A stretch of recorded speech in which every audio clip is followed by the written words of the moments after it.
Hello guys, स्वागत आहे माझ्या डिंपल सिमसॅम व्लॉगमध्ये। तर गाईज मी रेडी होत आहे ड्युटीसाठी।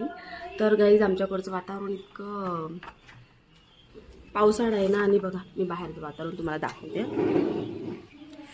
हे बघा, हवा आहे, खूप हवा, आभाळ आहे, खूप सारं दिसत असेल तुम्हाला।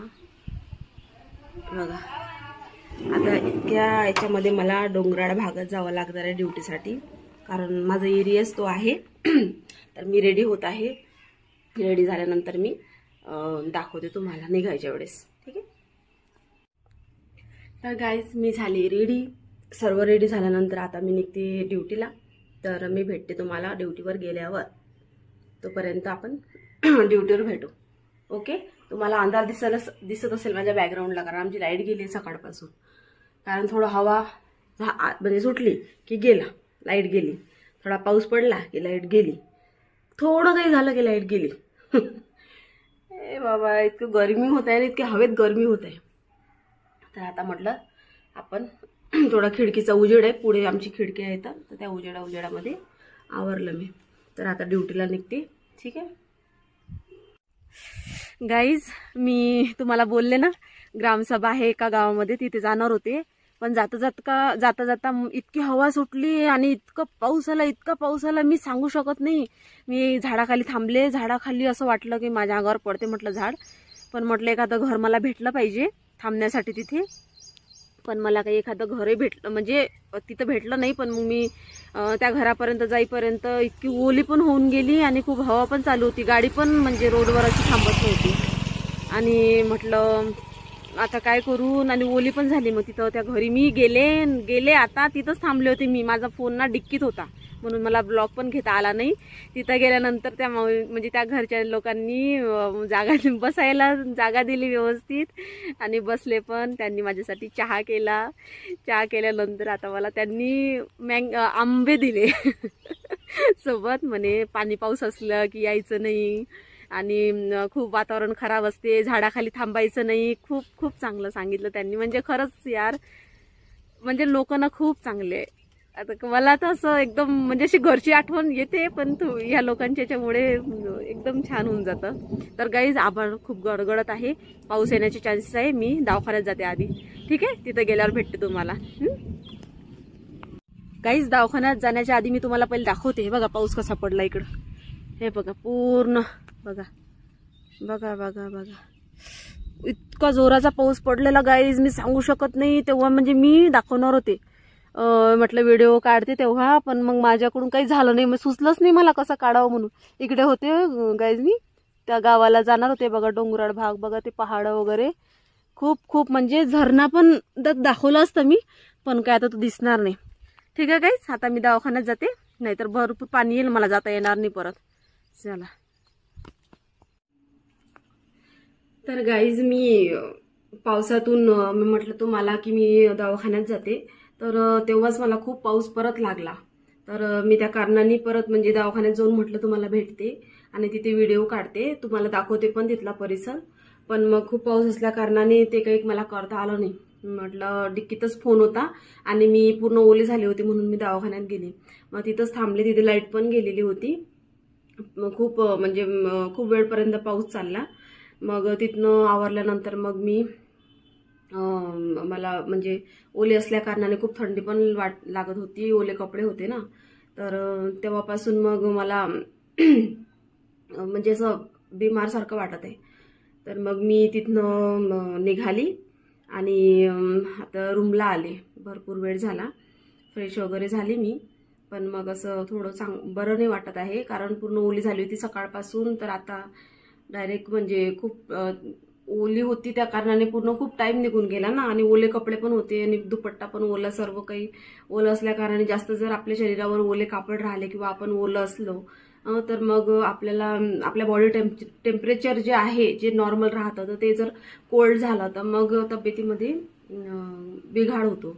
तर त्या कारणाने मलाही चांगलं नाही वाटत आहे, मला पण थोडा फीवर वाटत आहे, त्यानंतर घशात पण बरं वाटत नाहीये। तर म्हणून मग माझा ब्लॉग घ्यायचा बाकी राहिला होता। मी म्हटलं माझ्या मंडळींना मी काही दवाखाना दाखवला नाही, आणि तर म्हटलं मग म्हणजे आता तुमची पण कमेंट्समध्ये जर रिक्वायरमेंट असेल, तुम्हाला जर वाटत असेल की नाही बाबा परिसर कसा आहे काय असं आपल्याला पण दिसायला पाहिजे, तर तुम्ही कमेंट्समध्ये नक्की सांगा, मी दाखवून देईल. कारण मला पण कॅप्चर माझ्या ब्लॉगमध्ये करायचंच आहे. तसं पण नॉर्मली तुम्ही असं नाही की तुम्ही कमेंट्समध्ये मला मेसेज करायला पाहिजे, म्हणजे करायला तर पाहिजे, पण मग मला आवडेल तुम्ही जर केलं, विचारलं, मग मला वाटेल की नाही बाबा माझे जे सबस्क्रायबर्स आहेत, जे मलाही बघतात, जिथून बघत असतील, त्यांना वाटते की बा कसा परिसर असेल हिच्याकडचा आणि कुठेही जॉब करते नेमकं, नाही का. आणि मग अशी विचारण्याची बा सर्वांना आवड आहे आणि एक्साइटमेंट आहे, तर मलाही सांगायला ते आवडेल. तसं पण मी सांगणारच आहे, पण मग त्याला गोष्टीला टाइम लागणार. आणि ब्लॉग बनवणं खरंच सोपं नाही आहे गाईज, खरंच सोपं नाही. म्हणजे एकतर कसं आहे, आपण नवीन नवीन ब्लॉग बनवतो तर आधी एम्बॅरेसिंग फील होते. म्हणजे 10 लोक जर पुढे असले, एक जरी कोणी असलं ना, तर त्याच्यासमोर असं नाही आपण कम्फर्टेबली ब्लॉग बनवू शकत. तर मग कसं आहे, एकटं असल्यावर नाही कॉन्फिडन्स येते, कोणीच नाही, कोणी बघत पण नाही. एकटं असल्यावर आपण ब्लॉग बनवून आपण अपलोड पण करतो, म्हणजे ते सर्व दुनियेनं बघितलं तरी चालेल. पण विषय असा असतो की पुढे 1-2 जर व्यक्ती असले, 2-3, म्हणजे जोपर्यंत आपल्यात कॉन्फिडन्स येणार नाही, जसं स्टेज डेअरिंग, स्टेजवरती गेल्यावरती आपल्याला कसं स्टार्टिंगला नाही जमत ना, तसं मग हे पण तसंच आहे. मग नंतर आपल्याला स्टेज डेअरिंग करता करता 1 वर्ष झालं, 2 वर्ष झालं, असं करता करता स्टेज डेअरिंग येतं. आता हे पण ब्लॉगसाठी पण आता मी न्यूली स्टार्ट केलेलं आहे. जसं आपण एकटं राहतो तर एकटं असल्यावर बिंदास बोलतो, किंवा असा मला जे कॅमेरासमोर मी बोलतीये ते फर्स्ट टाइम होत आहे. आपण काही नेहमी आपण जरी घरात वावरलो, घरात बोललो, कोणाशी बोललो, तर ते असं कोणी म्हणजे आपल्याला वाटत नाही ना की समोरचा व्यक्ती आपल्याला व्हिडिओमध्ये घेत आहे किंवा आपल्यावरती फोकस करत आहे, असं वाटत नाही. जर आपण म्हणजे लग्न वगैरे मध्ये गेलो होतो त्यावेळेस ते जेव्हाही कॅप्चर करतील ते आपल्याला माहीत नसते, पण जेव्हा ते आपल्याला कॅप्चर करत आहे किंवा आपले बा शूटिंग चालू आहे किंवा व्हिडिओ चालू आहे असं जेव्हा आपल्याला असं वाटते, तर आपण काय करतो, एकदम असं रिलॅक्समध्ये राहत नाही, थोडंसं आपण अटेन्शनमध्ये, नाही बाबा मी असं नाही दिसली पाहिजे, तसं नाही दिसली पाहिजे, असं करतो आहे ना. तर मग म्हणून त्या गोष्टीचा आता मला सवय पडेपर्यंत किंवा माझ्यात कॉन्फिडन्स येईपर्यंत तर मला थोडं ते एम्बॅरेसिंग फील होणारच आहे. म्हणून मी तिथे पण दवाखान्यात गेल्यावरती मी एकटी नसते, तिथे पण भरपूर लोक असतात किंवा जे माझे पेशंट पण आहे ते पण अल्टरनेट टाईमनी येत राहतात. तर मग ते कसं मला थोडं एम्बॅरेसिंग होते आणि ते पण विचारच करतील की, म्हणजे मला असं वाटतं की ते का माझ्याबद्दल विचार करतील काय मॅडम काय करताय नेमकं, आपला म्हणजे नको गैरसमज व्हायला. त्या कारणाने मी तिथे थोडा टाळाटाळ करते. जसं माझ्यात कॉन्फिडन्स येईल तर मी नक्की सर्वांसमोर म्हणा किंवा फ्रीली होऊन ब्लॉग पण स्टार्ट म्हणजे तशा टाईपमध्ये करेल. आता तर माझं गेनिंग पिरियड चालू आहे ना तसा. तर मी आता रूमवर आलेले आहे. आल्याबरोबर मी आधी फ्रेश झाल्यानंतर मी चहा घेतल्यानंतर मी आधी टॅबलेट घेतली कारण मला बरं नव्हतं. आणि टॅबलेट घेतल्यानंतर मी थोडा आराम केला. म्हटलं ब्लॉग आपला बाकी राहिलेला आहे आणि बाकी राहिला आहे म्हटलं तर तो पूर्ण करून टाकू. आणि तुम्हाला पण म्हटलं म्हणजे असं झालं की कसं आहे, आता मी नवीन स्टार्ट केलेलं आहे, स्टार्ट एडिटिंग आणि त्याला नंतर जे आपण थंबनेल आहे त्या गोष्टीमध्ये नाही का मला नाही समजत काही. तर कसं आहे, माझं न्यूली वर्क चालू आहे, तर त्या गोष्टी समजायला आणि मी दुसऱ्यांची मदत घेऊ शकेल असं पण कोणी नाही आहे. तर मी काय करते, व्हिडिओ याच्यावरतीच आपल्या यूट्यूबवरतीच मी थोडे व्हिडिओ बघते की आपण कसं अपलोड करू शकतो, म्हणजे कसं ते एडिटिंग करू शकतो, कुठलं ॲपमधून आपण ते आपल्या व्हिडिओला प्रॉपर एक पोस्ट हे देऊ शकतो, पोस्ट म्हणजे काय म्हणतात त्याला, क्रिएटिव्हिटी त्यामध्ये करू शकतो नाही का. अशा गोष्टी चालू असतात. आणि मेन म्हणजे व्लॉग बनवायला खरंच खूप खूप खूप टाईम लागतो, खूप दिमाग पण लागतं. आणि मेन म्हणजे ज्याला हे माहीत असेल, जो फोनमध्ये एकदम एक्सपर्ट आहे, तो सर्व हे कामं करू शकतो. आणि मला कसं आहे, मला ड्युटी पाहावं लागते, माझं एकटीचं रूमचं पाहावं लागते, मला येणं जाणं आहे, परत खूप काही गोष्टी आहे. म्हणून मी थोडंफार जसं होते माझ्याकडून तसं मी मॅनेज करायची कोशिश करते.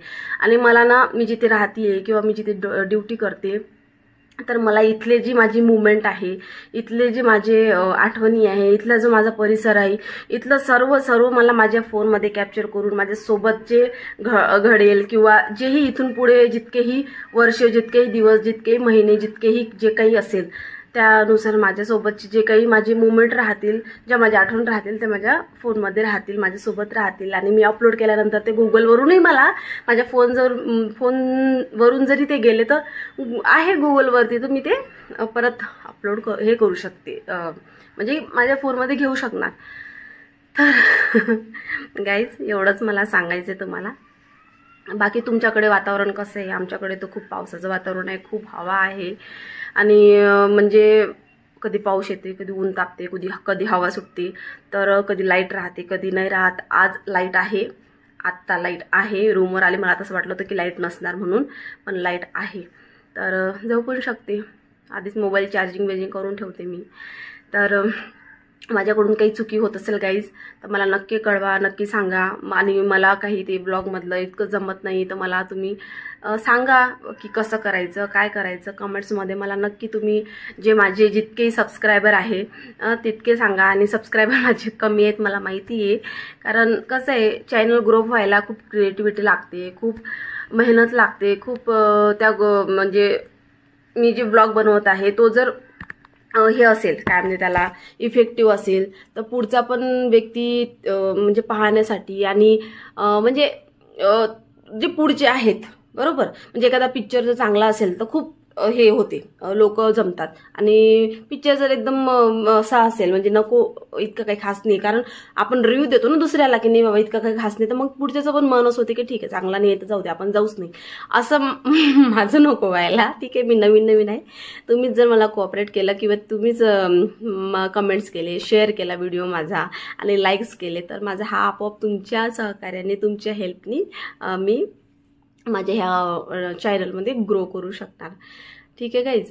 तर आता मी स्वयंपाक वगैरे बनवते. स्वयंपाक बनवल्यानंतर जेवण वगैरे करते, कारण मला खूप भूक लागलेली आहे. आणि तुमचं पण जेवण झालं का गाईज मला नक्की कळवा, आणि काय जेवण बनवलं आहे काय नाही. आता मी तर मटकी आहे, मटकीची उसळ बनवते, चपाती बनवते. आणि त्यानंतर जमलं तर जेवण करायच्या वेळेस मी ब्लॉग बनवेल, नाही जमलं तर मग मी जेवण झाल्यावरती तुम्हाला भेटते.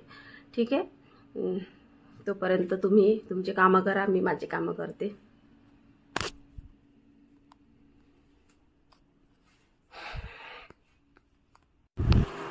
तर गाईज माझा स्वयंपाक झालेला आहे. मी काय बनवलेलं आहे तुम्हाला मी दाखवते.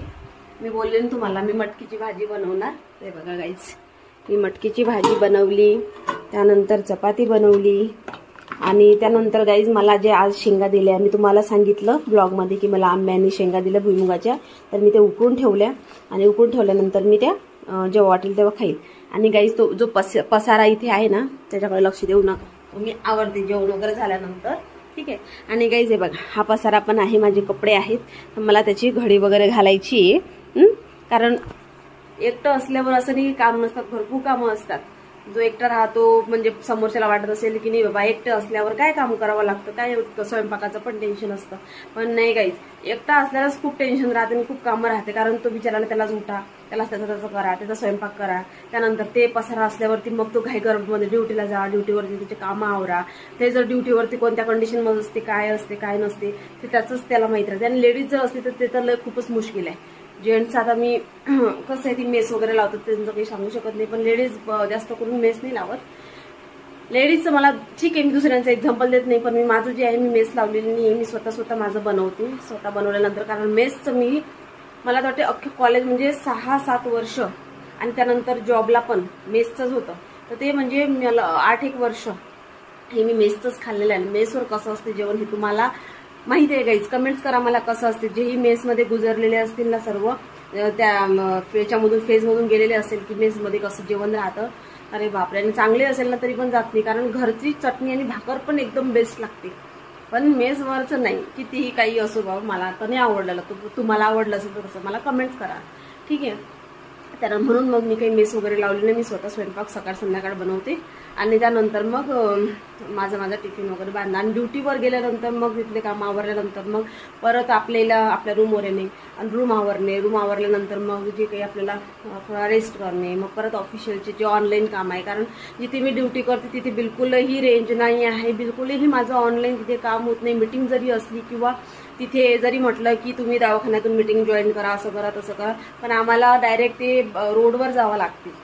पण काय सांगणार आता, वर्षांना पण काय सांगणार की आम्ही कुठे आहे. कारण पावसा पाण्याचं जर मीटिंग म्हटलं त्यांनी तर बस ते आम्हाला म्हणजे जिथं नेटवर्क आहे त्या माझ्या गावाच्या 10, 12, 8 किलोमीटर जिथेही असेल तिथं जाऊन ते आम्हाला करावं लागते. मग चांगलं आहे की आता मी माझ्या रूमला येऊनच माझे जे ऑनलाईन काम आहे ते मी करते. ऑफलाईन काम तर मी माझ्या दवाखान्यात माझे उरकून टाकते. ठीक आहे गाईज. तर मला सांगायचं हेच आहे की आता माझा स्वयंपाक झालेला आहे. मी ते पसारा पण आवरते, आता माझ्या कपड्यांच्या खड्या पण घालते आणि त्यानंतर मग मी जेवण करेल. आणि मला नाही वाटत गाईज की मी ब्लॉग म्हणजे आता मी थांबल्यानंतर म्हणजे जेवण वगैरे झाल्यानंतर ब्लॉग घेऊ शकणार. कारण मी खूप दमलेले आहे. त्यामुळे मग मी हे माझे काम आवरते आणि जेवण करते. जेवण झाल्यावरती मी डायरेक्ट झोपते. म्हणून मग मी आताच तुम्हाला गुड नाईटचा मेसेज देते. तर सर्वांना शुभरात्री. आणि त्याआधी माझा ब्लॉग हा आवडला असेल तर नक्की लाईक करा. आणि माझ्या चॅनलला सबस्क्राईब केलं नसेल तर सबस्क्राईब करा आणि शेअर करा, कमेंट्स करा, जेणेकरून माझ्या ब्लॉगवरती जास्त व्ह्यू आले पाहिजे. किंवा मला सबस्क्राईब केलं नसेल, जेही व्ह्यूअर्स बघत असेल त्यांनी सबस्क्राईब केलं नसेल तर नक्की मला सबस्क्राईब करा, बेल आयकॉन हिट करा. त्यानंतर काय सर्व तुम्हाला माहिती आहे गाईज, आता खूप एक एक्सपर्ट दुनिया झालेली आहे. म्हणून मला इतकं सांगायची गरज नाहीये.